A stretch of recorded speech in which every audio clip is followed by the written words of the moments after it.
Alright, but now before we get started with gameplay, let's address the elephant in the room, alright? There's a lot of rumblings on the internet, a lot of controversy, a lot of people now who are kind of up in arms because of a discovery that's been made about this Dark Souls 3 edition that I'm playing. So let me explain, alright? Here's the deal. As you know, I've been playing Dark Souls 3 on the Xbox One. This is a version of the game. It is the English version of the game, which is completed, and there's no excuse for From Software to not be selling it yet, besides Namco, who is the publisher, wants to basically inflate their sales numbers for the first quarter of 2016, so they delayed the domestic release in the United States and also the international release for Europe until April 12th. There's no excuse. The game's ready to go. The game has been on sale in Japan since last week, but they want to inflate their sales numbers artificially because they know a ton of people are going to buy the game in those regions, and they delayed the game on purpose to basically make their financials look good. It's an underhanded practice, and it is incredibly elitist that Japan get the game over another region weeks in advance, especially for a game like this with a worldwide rabid fan base. So, people found a way to play the game early, and I was one of the people who took advantage of that and started playing Dark Souls 3 back on, what was it, Wednesday? Yeah, Wednesday of this past week. Well, From Software came out this week and made a statement, well, you know, that version that everyone's playing isn't the finished game, that doesn't have any of the online components like invasions, and also it lacks the day one patch. Now, of course, no one knows what the day one patch actually has in it, because if you don't have the patch, how the hell would you know, right? Well, it seems that of Dark Souls players, and what I mean by that is people who primarily play Dark Souls. They don't really do much else on the internet. They're known for speedruns of Dark Souls, streaming Dark Souls, different builds in Dark Souls, Dark Souls, Dark Souls, Dark Souls. Dark Souls. Have been really kind of diving deep into the different versions of the game.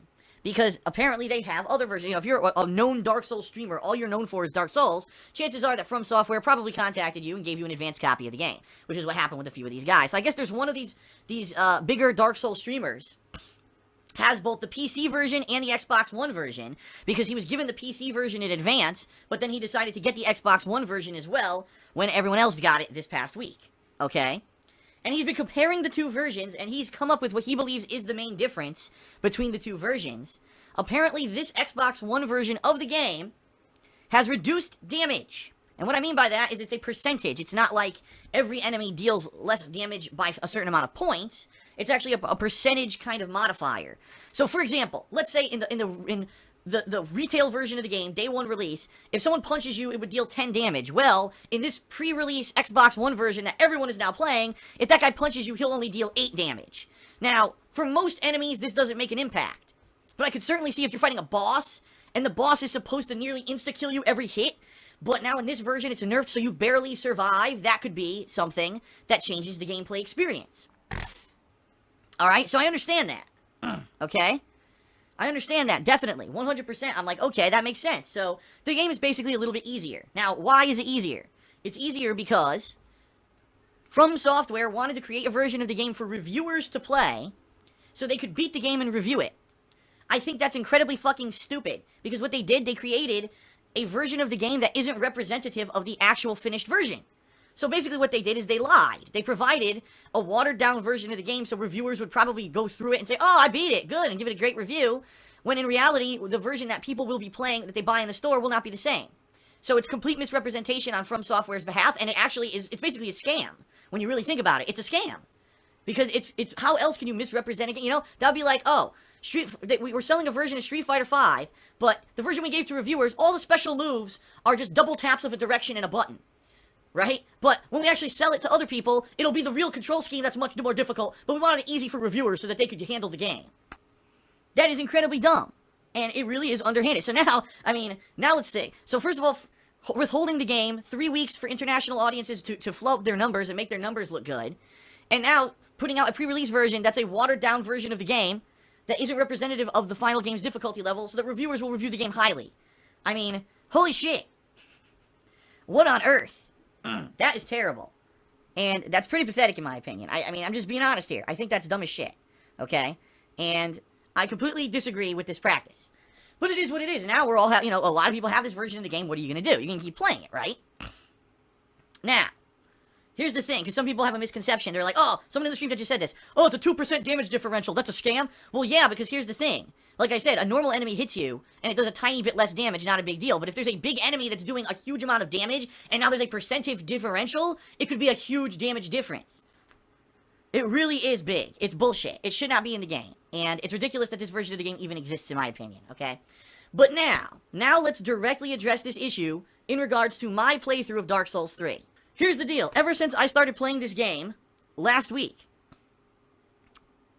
the people who love to stalk me and follow me all over the internet and say nasty things about me and twist the truth to make me look like a bad person on a daily basis, they basically want to ruin my life and my business, and basically maybe get evicted from my house, get kicked out into the fucking street, and, you know, if a car hit me today when I was crossing the street, they probably wouldn't bat an eye. Because that's the kind of people they fucking are, okay? Ever since I started playing Dark Souls 3 this week, they have tried every possible avenue to get me to stop, alright? Now, I'm not exaggerating here. This is the literal truth of what happened this week. They spam tweeted Machinima, screaming at Machinima, Phil's playing Dark Souls 3 early, you gotta stop him, he's your partner, They spam tweeted From Software and other From Software reps all over Twitter, social media. They spammed everyone on the planet trying to get them to stop me from playing Dark Souls 3. It's ridiculous. It's honestly, it's at this point, it's disgusting. It really is. Because how many people were actually playing the game before me?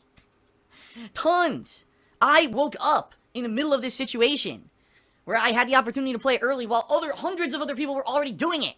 But I'm the villain. I'm the one that you have to single out and say, I'm the one in the fucking wrong.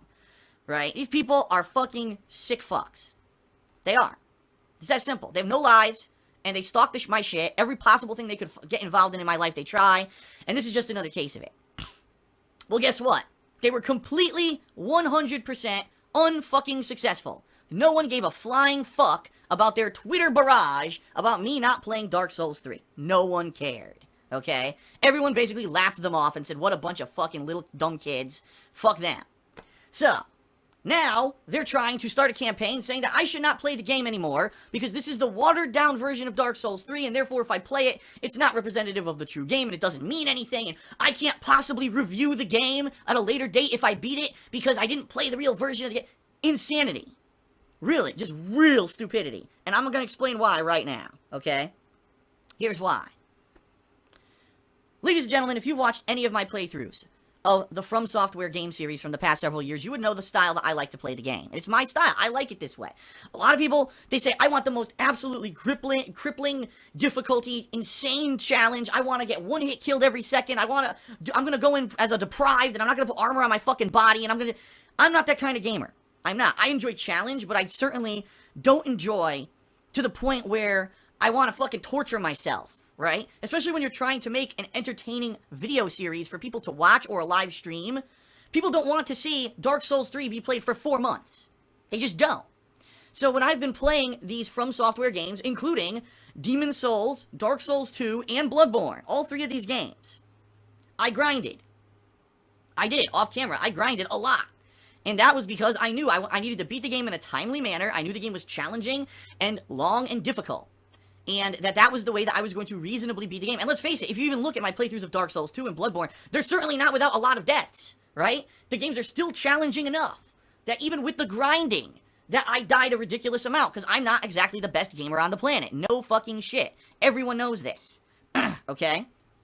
So, when you have idiots who want to go out there and say, oh, Phil, he's playing the early version, I can't play it. I gotta find another way to say it. Phil, you're doing it wrong. Oh, I'm so jealous. So what do?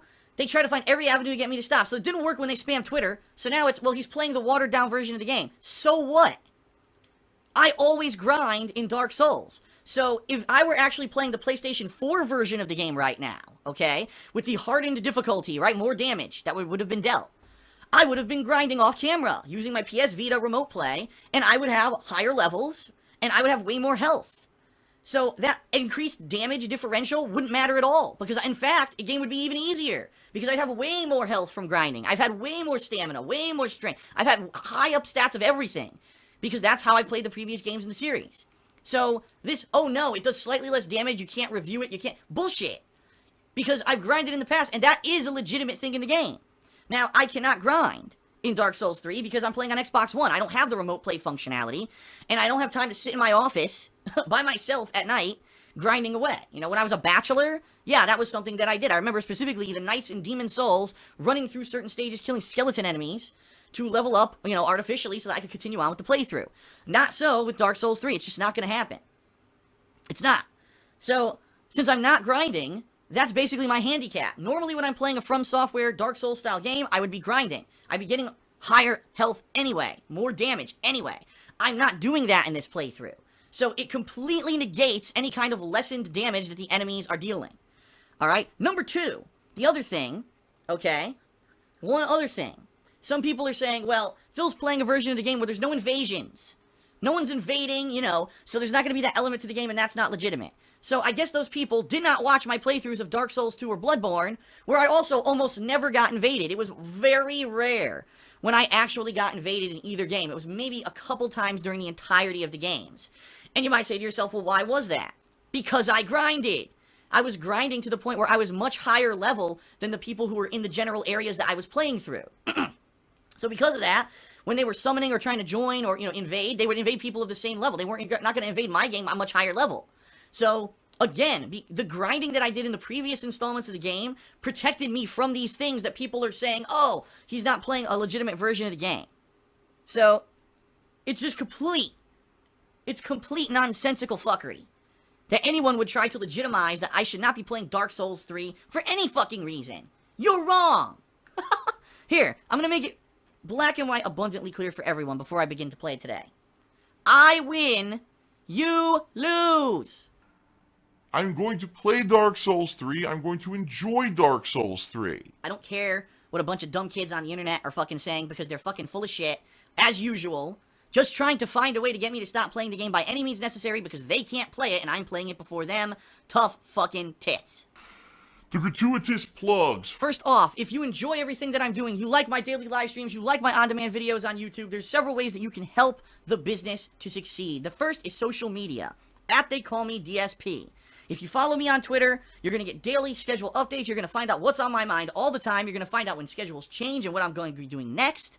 In addition, people who do follow me on social media, if you fave and retweet my tweets, if you find them interesting, it gives them more exposure, it gives me and my business more exposure. It's viral marketing at its best, so please do it if you are following me on social media. In the description of my live streams and my videos, you can find a link to my Amazon Associates account. Patreon, and there's only 4 days left to pledge until the end of March, and right now we have not hit the goal, so we need more people to get in there and pledge. Keep in mind, if you pledge $5 this month, you'll get to vote on what game I'll be playing in the Blizzard Marathon. But even if you pledge as little as $1, it helps. Not only does it help me to keep doing my business full time, but it gets that goal level up. You can check out my girlfriend's business, The Black Currant, where she sells handmade glycerin soaps and wax tart melts.